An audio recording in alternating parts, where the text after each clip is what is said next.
But when it comes to reapply for a license, which you'd have to do if you buy this property, maybe one or two of the rooms are now too small and they wouldn't get a license for the same number of people. So as long as you meet the requirements, there is no reason you should not get a license on your property, unless of course the local councils have decided that there's too many HMOs. And in many areas there is an oversupply of the very average HMOs. Many investors incorrectly assume, you can't do any HMOs in an Article 4 area. Hello, it's Simon Zutshi here, and welcome to this episode of the Property Magic podcast, in which I'm going to talk about the difference between HMO licensing and HMO planning conditions. Now, this is actually part 2 of a mini series all about HMOs, which I believe are one of the best property investing strategies because one of the quickest ways to replace your income. However, you might think everybody's doing HMOs, but that's not the case. 82% of investment properties are actually single-let properties, and not many people do HMOs. However, if you're on this podcast, you go to network meetings, you might meet a lot of people in that environment who do them, and you might then conclude that everyone does HMOs. Now, I'm not going to go into too much detail right now, but I do want to make one point before I go into licensing and planning, and that is that if you're going to do HMOs, it's very important to make sure you do high-level co-living HMOs. There absolutely is an oversupply of very standard, boring HMOs, and if you're just like every HMO, you're going to be competing on price, and that is not a good thing to do. The point about having a high-end co-living HMO is that it looks better, people are prepared to pay more money for it, and you actually attract a better type of tenant who also stays in the property longer. So not only are you providing better accommodation, you actually make more money doing it as well. So not all HMOs are the same. It's really important to understand. And this particular video, I want to talk about HMO licensing and I want to talk about HMO planning because they're totally separate, and the vast majority of investors get them all mixed up in their mind. And if you have that confusion, it might stop you from using this highly profitable investing strategy. So let me first of all talk about licensing. So if you have a property that you're renting out to 5 or more unrelated people, then you need to have a license on that property. Now, when I say unrelated, it wouldn't be family members. So you could have a house you're renting to a family and it's got mum and dad, it's got 3 kids, and it's got grandmother. So there's 6 people, but they're all the same family, so it's not an HMO.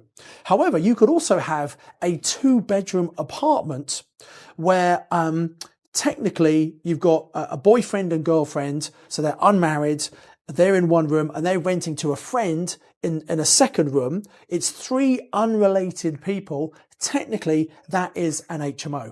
Now, just because something's an HMO doesn't mean it needs licensing. As I said earlier, in most places around the country, you have to have 5 or more people unrelated living there in order to need a license. However, and this is very important, a lot of councils interpret the HMO licensing rules in their own way.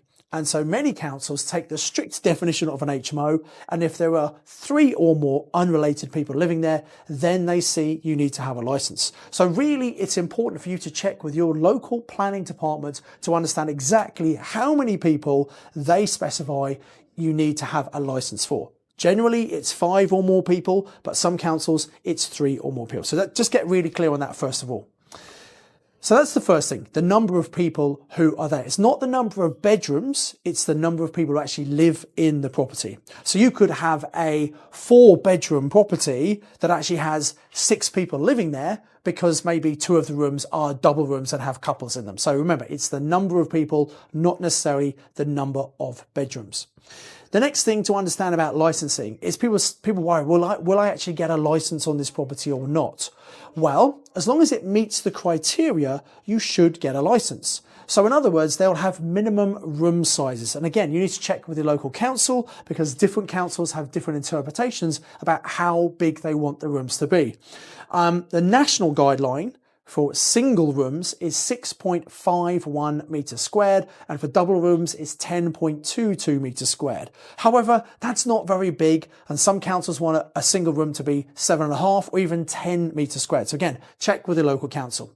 And very importantly, a mistake people often make, if you have an ensuite where the room has its own private shower, toilet and hand basin, the space for the ensuite does not count towards the floor space of the room. The other thing is if you have a room up in an attic, and most of my HMOs, we've gone up into the attic and created 1 or sometimes 2 bedrooms. If you have a sloping roof, most councils will have a certain point below which they do not count the floor space. So if you've got a sloping roof, they might say, for example, 1.5 meters below that, that is not counted on the floor space. So be very, very careful, particularly if you're picking up existing HMOs from tired or retiring landlords. They may well have been licensed in the past, but these new size requirements came into place in October 2018. So you might have a property that was licensed for 5 or 6 people in the past, but when it comes to reapply for a license, which you'd have to do if you buy this property, maybe 1 or 2 of the rooms are now too small and they wouldn't get a license for the same number of people. It's a big mistake I see many people making, and I'd hate for you to make that same mistake. So whenever you're setting up a new HMO or buying an existing HMO, please double check that all of the rooms are bigger than the minimum space requirement specified by that local council. There are obviously very important safety requirements as well. You need to have things like fire doors, you need to have an interlinked smoke alarm, which means if a fire goes off in one room, all of the alarms go off to wake people up and help them get out the property. To make that happen, you need to have a 30-minute escape route, fireboarded, and you also need to have emergency lighting as well in case all the power fails.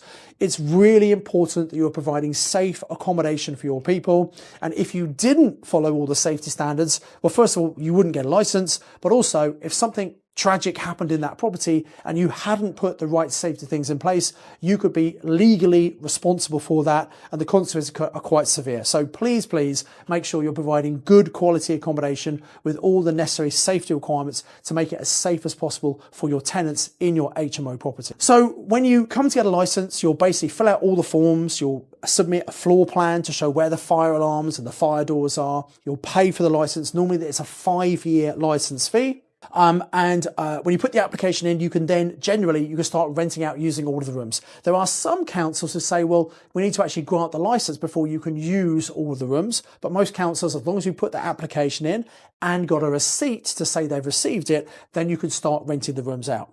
They'll send someone around, come and check everything as you said. They might give you a little letter of some improvements you need to make, but then they'll grant you the license. So as long as you meet the requirements, there is no reason you should not get a license on your property, unless, of course, you're not what's called a fit and proper person. So if you've had drug convictions, if you've had prosecutions for being a bad landlord, then you may struggle to get a license. But assuming you are a decent, fit and proper person and you meet the requirements, getting a license is not a problem at all. The problem is people confuse that with planning. So let's talk now about planning.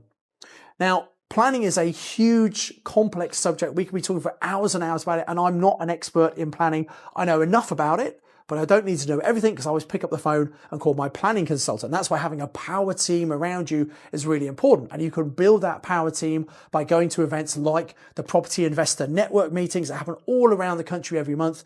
Ask other investors, who are they using, and build your local power team. Really, really important. But let me give you enough to get going with HMOs when it comes to planning.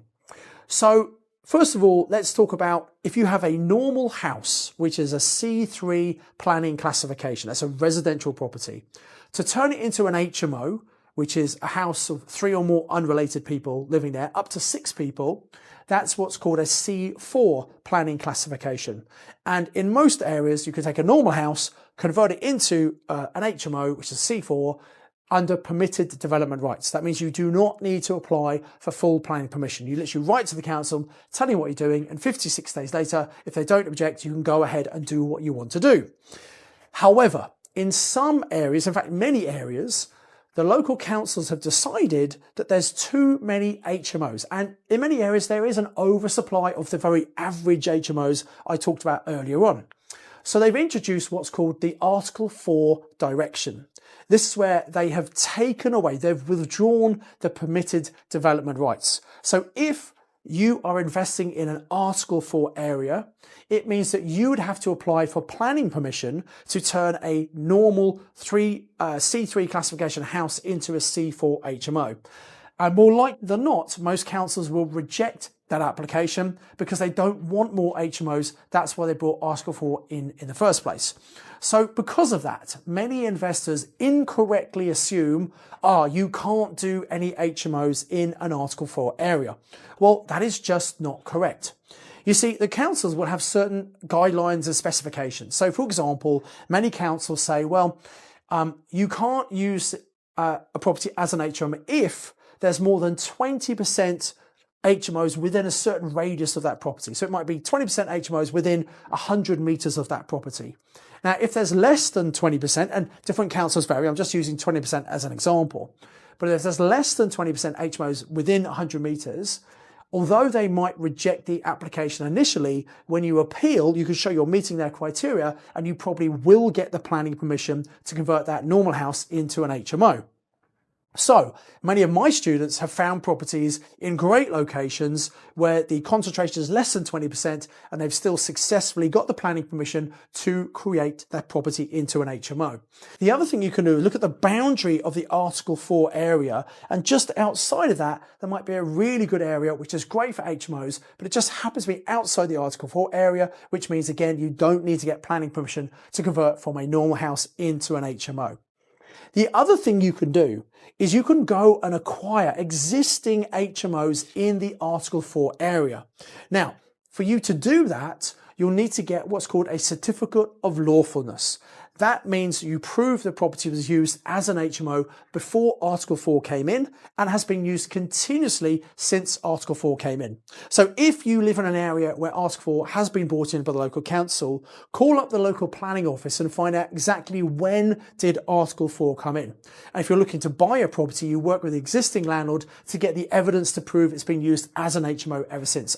In other words, proof of the fact that the landlord's been paying local council tax, and all this evidence put together can be submitted to the council and get the certificate of lawfulness.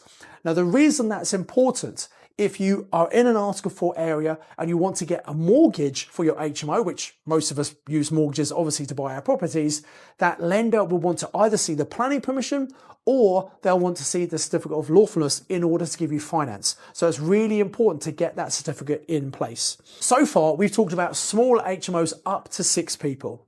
Now, if you go for larger HMOs with 7 or more people, again, you need to apply for planning permission, but that type of HMO is no longer seen as a residence.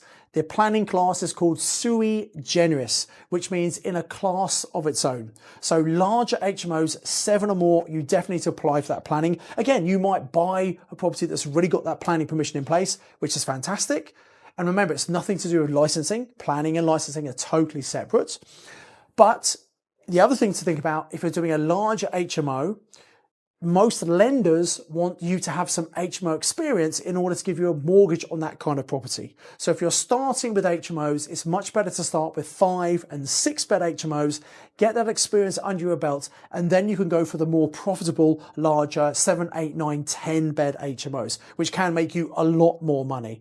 But you've got to do it in steps and make sure you're not trying to run before you can walk. So hopefully this short video has given a really good summary of what you need to understand about licensing and what you need to understand about planning. My call to action here would be contact your local council, the HMO licensing department to get their licensing pack, and speak to the local planning department to find out if there's Article 4 in the area. Once you've got that information, you're able to move forward much more successfully with your HMO investing. Now, hopefully you've learned a lot from this podcast. If you want to learn more about HMOs, I'm doing some in-depth online training. There's going to be a link below this video or in the show notes if you listen to the audio version. You can click on the link, come and join me for some online training to find out how you could be adding these highly profitable HMOs to your portfolio. I think HMOs are one of the best strategies. No matter what happens in the economy, they'll always demand for good quality accommodation at an affordable rate, and they're very, very profitable for you when done correctly. And the thing I love about HMOs as well, because it's such a high income, first of all, you can use someone else's money if you don't have any of your own cash. And secondly, because there's a high income, you can afford to get someone else to manage the property for you. So it really can be a hands-off property investment. I do not manage my HMOs myself, have other people doing that for me, and you can do exactly the same thing.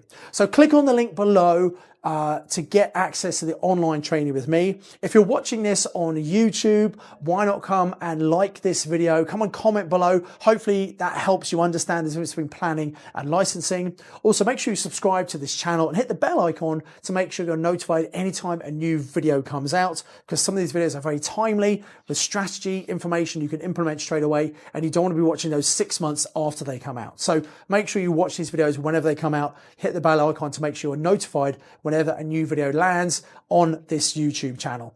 So thanks for watching. Thanks for listening. I look forward to seeing you on the next episode of the Property Magic Podcast.